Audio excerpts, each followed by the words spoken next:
Hi, welcome to Ikate's Crossing. I'm Paula, by the way. I'm in New Zealand, for those that don't know. Right, so we're continuing our exploration of the new Mythic Tarot, and we're up to the Suit of Swords. So let me look at this here. This is the story of Aretus, and the curse of the House of Atreus is a dark tale, full of conflict and bloodshed, and one of the most powerful Greek myths. At its core lies a conflict of two great opposing principles, mother and father.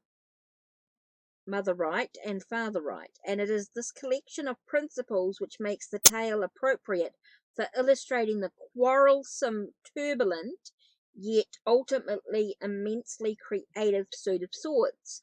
For this suit deals with the human mind in its most potent form, the capacity to create good or evil, fate according to the strength of one's beliefs, convictions, and principles.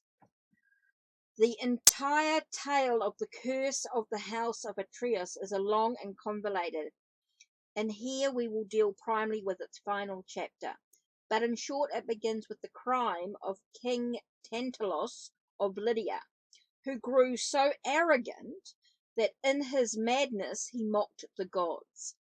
He cut his little son into pieces and served these cooked at a banquet to which he had invited the Olympians in order to test their wisdom.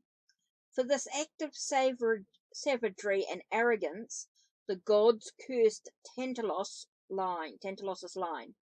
Thus, the curse of the House of Atreus commences with the misuse of the mind, man's double-edged gift, which raises him above the beasts, yet also gives him the power to destroy wantonly. We begin our exploration of the Suit of Swords with Orestes, the young prince of Argos.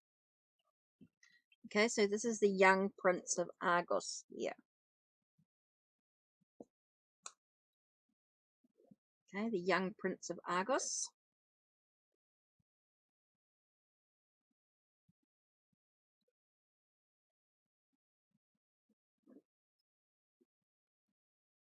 Oh, that could be a little bit better.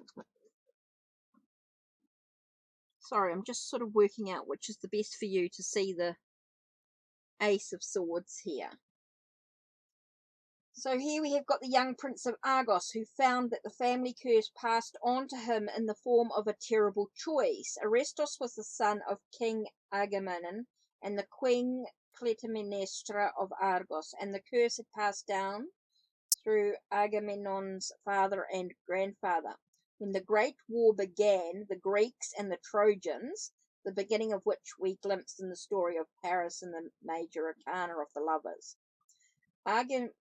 Agamemnon was one of the Greek warlords who was elected to lead the armies by sea to Troy.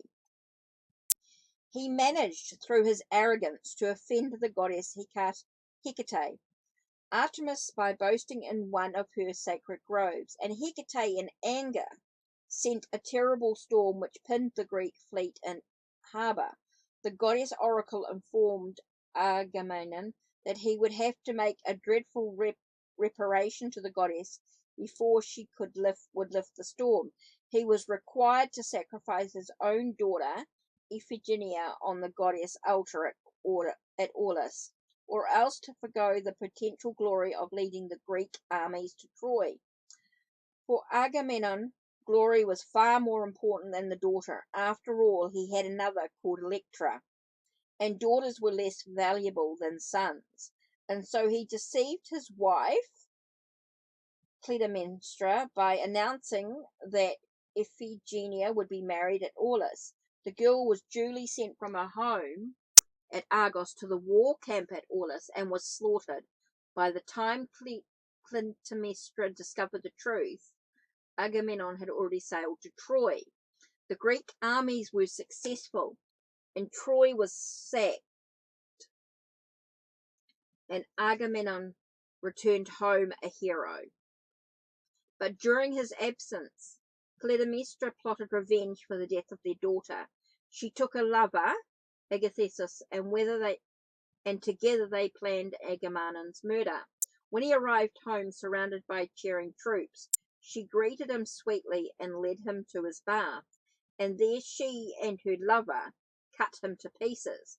To prevent any interference during this act, she sent her son Arestus to the city of Phocis, so that he would know nothing of the murder, and would not try to save or avenge his father.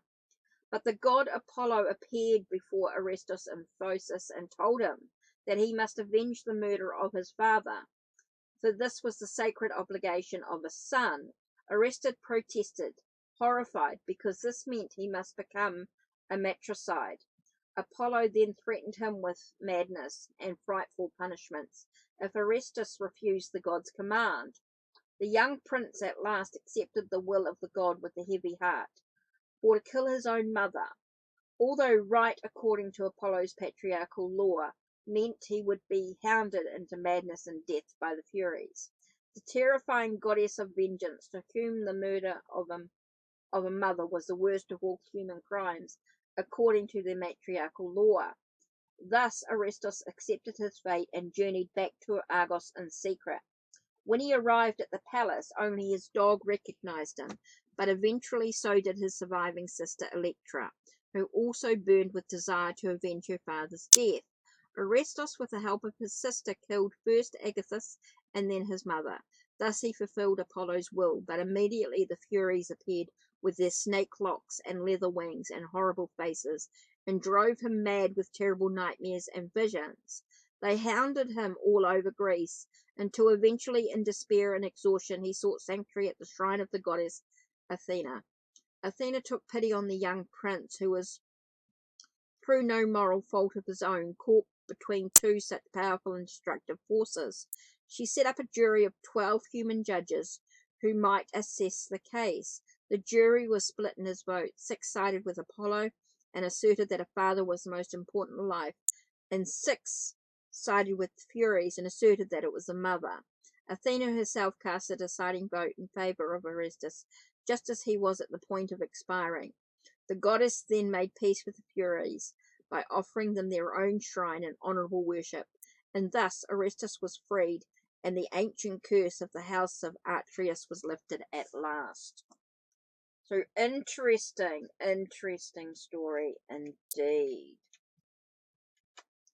So let us begin with the Ace of Swords.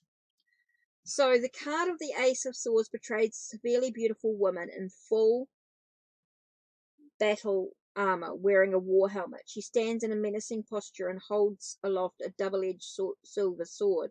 Behind her can be seen a vista of snow-clad mountains and a cold grey sky filled with scudding clouds.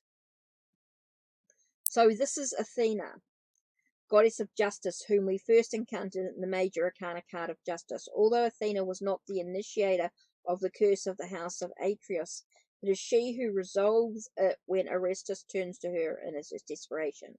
Athena's sword is double-edged for the cutting power of the mind, with its unique human capacity to formulate ideas and convictions, which spur actions and consequences to those actions can generate both terrible suffering and sublime new resolutions. Thus, Athena's sword cuts both ways, for it is passionate and even rigid adherence to a principle that inaugurates the conflict of the tale, and it is the emergence of a new and more viable principle that resolves and ends it. Interesting card. Okay, 2 of Swords. The card of 2 of Swords portrays Arestus, fair-haired and clothed in a grey tunic, standing as though paralyzed, with eyes tightly closed and his hands pressed over his ears. On the right stands his mother, Queen Clytemnestra, golden-haired and golden crowned, dressed in a pale lilac gown. She holds a sword across the young prince and stares angrily over at his head at her husband, King Agamemnon, fair-haired with blonde beard, dressed in a sky-blue tunic and full battle armor. He likewise holds the swords across Arestus. Behind them can be seen mountain peaks and darkening sky with ominous clouds. Okay. So number 3. As the card of the Three of Swords portrays King Agamemnon slaughtered in his bath. The dead body of the king lies slackly in the water. On the left, Agathis, black-haired and black-bearded, and robed in dark grey, pierces the king's heart with a sword. Another sword stands upright, its point buried in the inert body. On the right stands Clytemnestra, also piercing her husband's heart with a sword. Beyond the marble portico can be seen a black, brooding sky louvering over mountain peaks. What an interesting depiction. Okay, Four of Swords. The card of the Four of Swords portrays Orestes in exile in Phocis. He sits peacefully on the ground, contemplating four swords which lie in a pattern before him. Behind him can be seen a pale, quiet sky with little puffs of cloud and a vista of snow-clad peaks. Next, with the Five of Swords.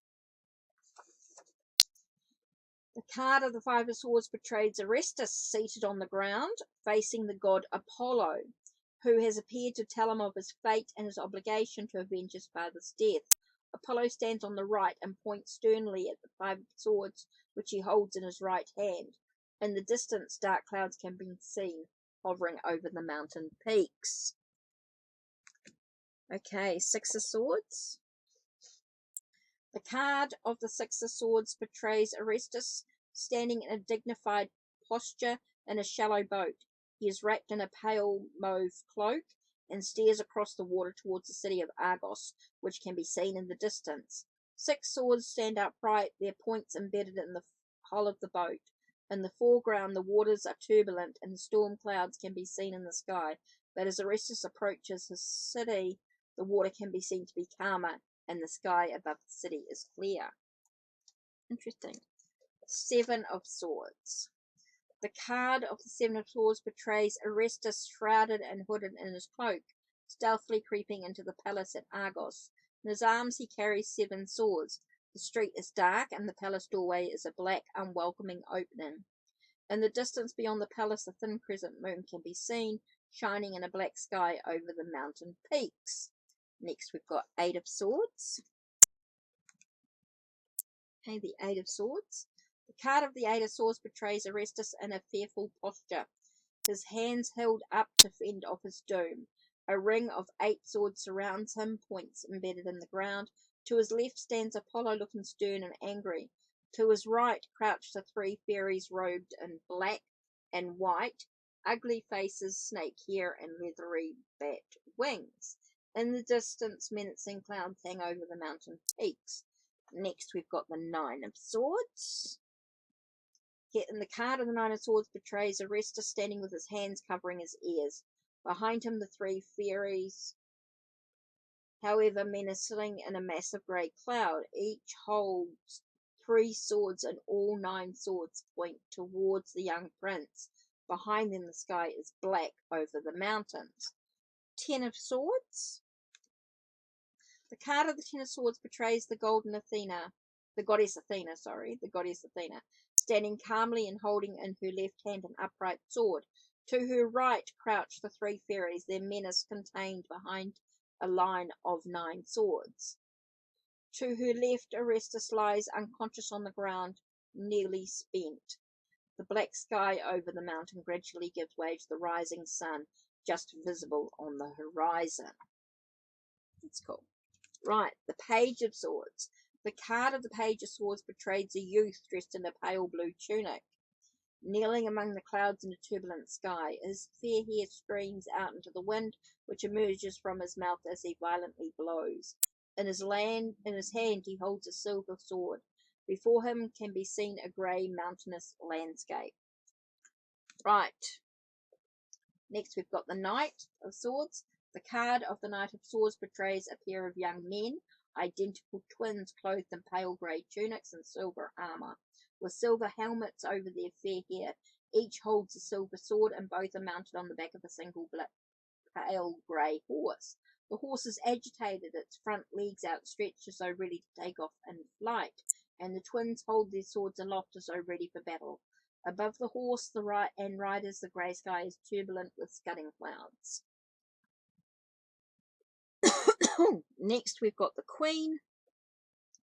Okay, the card of the Queen of Swords portrays a cool, stern-faced, yet beautiful woman with pale hair, severely dressed in a simple pale blue robe.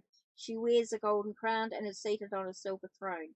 In one hand she holds a silver sword, in the other hand a jug from which water spills onto the ground. Behind her, a vista of snow-capped mountains can be seen beneath a still, cool blue sky. The last card we have is the King of Swords. The card of the King of Swords portrays a handsome man with chiseled features and fair hair and beard. Robed in grey and crowned with gold, he is seated on a silver throne, which his arms engraved with the emblem of perfect harmony. The equilateral triangle in one hand he holds a silver sword in the other. A pair of scales behind him stretches a landscape of mountain peaks beneath a cloudy grey sky. Right, so let's grab all this suit of swords. Let's pull them, let's shuffle. And what card are we going to reflect on today?